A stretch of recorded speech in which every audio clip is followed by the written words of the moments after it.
First things first, what exactly is stop motion? Stop motion is a filmmaking technique where you take a series of photos of your subjects in a slightly different position each time. When played in sequence, these images create the illusion of movement. It's like magic, but with Lego. Now, let's talk about what you will need to get started. Here's a quick list. Number 1, Lego. Use your favorite characters and scenes, as these will help you set your story and be the main characters and areas of the story you tell. Number 2, camera or smartphone. You can use anything that takes pictures. Starting small is always fine, bigger is not always better. Number 3, tripod. This will keep your camera steady, however it doesn't have to be an actual tripod. I find making a tripod out of Lego, or even leaning my phone against a Lego door works fine. Number 4, stop motion software. There are many free apps available, like Stop Motion Studio, which I use and believe is the best option for new stop motion creators out there. Not sponsored, by the way, but other options do exist. Number 5, good lighting. Try to avoid natural light or any other inconsistent light, as it can cause lighting changes and flicker, which can downgrade the quality of your stop motion. Instead, using lamps strategically placed to create/avoid shadow work the best, as these can be customized. Once you have your materials, it's time to set up your scene. Here are some tips. Number 1, choose a background. You can use a plain color base plate, leaning it against a Lego door/window for the background, or creating a fun backdrop with Lego bricks, a set, or even a green screen. 2, position your characters. Think about the story you want to tell and make sure the way your Lego characters act and feel reflects that story. After all, we don't want a Lego minifigure smiling as it's about to get eaten. Number 3, lighting. Make sure your scene is well lit, as that is the standard for most brick films. However, to allude to different times of the day, you can move around your lights to help create shadow. Now comes the fun part, taking photos. Number 1, frame your shot. Make sure everything you want in the scene for every frame is visible. Sometimes you may want characters to start outside the scene. Other times you may want to start inside the scene. Think about this when you make your brick film. Number 2, move your characters. Slightly adjust your Lego figures for each shot, remembering that the smaller the movements between each frame, the better and smoother the stop motion looks. However, this can be reduced to add different effects to the stop motion. Number 3, take a photo. Capture each position. A good rule of thumb is to take 15 pictures per second of your brick film. However, the higher you go, the smoother your stop motion will get. The frame rate also has to go with the amount of pictures taken, so think about that too. Now, there isn't much to be said about editing. Some brick films may require more of it than others, depending on the theme of the stop motion. Keep this in mind when editing your final brick film. And that's a wrap on our beginner's guide to making Lego stop motion. I hope you're feeling inspired to create your own Lego animated adventures. Remember, practice makes perfect, so don't be afraid to experiment and have fun with it. And watch some other videos on this channel that will be coming soon for other important bits of your stop motions that haven't been refined yet. If you enjoyed this video, please give it a thumbs up and subscribe to the channel for more awesome content. And let me know in the comments what kind of Lego stop motion stories you want to create. I can't wait to see your creativity in action. Thanks for watching and happy animating. See you next time. To really take your stop motion animations to the next level, click on this video. To subscribe to the channel, click on the profile picture in the corner. Welcome to the channel, everyone. Today we will be teaching you how to create a walking animation for your minifigs. This will help make your stop motions a lot better and more enjoyable. Let's get into it. To begin, you're going to have your minifigure in a neutral stance, arms and legs by the body. Next, you are going to move out one of the legs of your minifigures forward by extending it. You're also going to move the arm next to the extended leg backwards, and the other arm forward. After that, you're going to balance your minifigures in between the two studs by pushing them forward. You're also going to move the front arm further forward, and the arm that is behind the body further backwards. Then the minifigure's front leg is attached to the stud in front, the back one coming up. Then the minifigure will step onto the next stud, with the arms going away from the body in the swing of movement they were in, and the back leg being in the air. Now both legs will come together and the arms will go the furthest out from the body in the swing of motion. And now repeat. There is your standard walk cycle. Feel free to add or remove frames of this walk cycle to further suit movements like running. However, if you want to animate a normal minifigure walk, there you are. Remember, everyone has their own styles of walking and you can customize this to create your own. But if you are new to stop motion animation, I would greatly recommend you stick to these for your first few animations. If you want to learn more tips and tricks for making your own LEGO stop motions, click on the playlist on screen now, as it's filled with useful content. Make sure to subscribe to the channel in the corner of the screen to be notified when I upload next. Happy animating!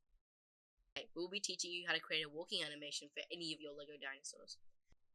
Let's start with tiny dinosaurs. Since these dinosaurs are only a couple studs long, we'll start off with some bubbly animation for them. It'll start by having the dinosaur down on a stud. Then, you'll move it in the middle of the stud it's on and the stud in front of it by bringing it up a little bit and then balancing it in between. Then you will bring it down onto the stud in front. This helps create a nice bouncing animation for the animal and makes it really look very nice and cute. Next up, small dinos. This animation is quite like a normal minifigure animation. The dinosaur starts in a neutral stance. Then, one of its legs move forward. Next, the leg comes down onto the stud in front, and the back leg is up in the air.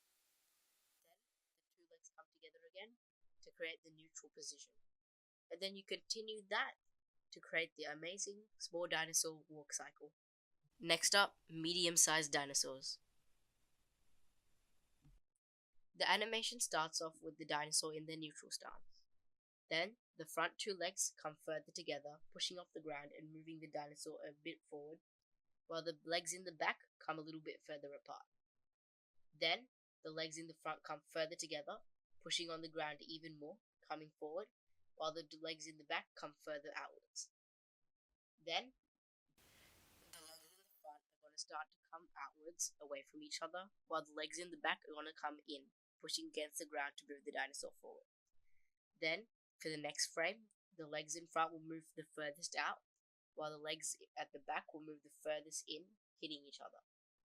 And now you have the simple but sophisticated medium dinosaur walking animation. Last and certainly not least, large dinos. This animation, like many of the others, starts in the neutral stance with both legs together. Then one leg comes forward while the other one stays in place. Next, that leg that was just forward moves even further onto the stud in front, and the back leg comes into the air. Next, the leg in the back comes forward, so that both legs are side by side in the neutral stance. And then you repeat with the other leg that was just in the back, that one coming forward, then going studs in front, then the back leg coming forward, then repeating. And that is it. Thank you for watching. Hope you enjoyed and learnt something new, and make sure to like and subscribe. Click on the playlist right here in the corner to learn a bunch of new tips and tricks that will help you on your stop motion making journey. Click in the corner to subscribe to the channel to be notified whenever I upload anything new. Hey everyone, welcome back to Oh My Lego. Today, I'm showing 5 essential tips that will help you engage your audience like never before. Let's dive in. Tip number 1. Start with a strong hook. The first few seconds of your video are crucial. Grab your viewers' attention right away with some exciting scenes or questions that pique their curiosity. For example, you could start with a dramatic moment from your animation that leaves them wanting more, such as this one.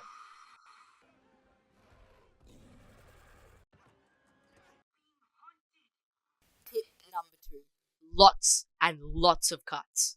Use dynamic camera angles. Changing up your camera angles can add a lot of visual interest to your stop motion. Experiment with close-ups, wide shots, and even unique other perspectives to keep your viewers engaged. It makes your animation feel more alive and immersive. Use angles like this, and this, and this, and even this. Tip number 3. Incorporate sound effects and music, and don't forget the memes. With your tips, this tip tells you to incorporate sound effects, music, and especially memes into your stop motions, as they can elevate your stop motions to a whole new level. Use sound effects to enhance actions and add background music that fits the mood of your animation. This will create more and more engaging experience for your viewers, and up the funny.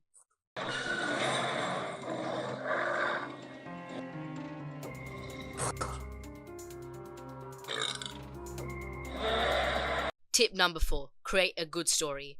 Viewers connect more with thought-out stories. Develop personalities, emotions, and backstories for your character and their story. This will make your audience care about what happens during the film, keeping them engaged throughout your video. And finally, our last and best tip in my opinion, tip number 5. End with a cliffhanger or a call to action. Leave your viewers wanting more by finishing your video with an intriguing question or a teaser for your next animation. This is especially good if your video is in a series, as you can help your viewer continue the series by helping them click on the next video to continue that. This not only keeps them engaged, but also encourages them to subscribe and come back for more. So there you have it. 5 tips to keep your viewers more engaged with your stop motion animations. Remember, the key is to be creative and think about what will resonate with your audience. If you found these tips helpful, please give this video a thumbs up and share it with your fellow creators. And don't forget to subscribe and hit that notification bell so you never miss an update from OhMyLego. I'd love to hear your thoughts. What tips do you use to keep your viewers engaged? Let me know in the comments below. Thanks for watching and happy animating. See you in the next video.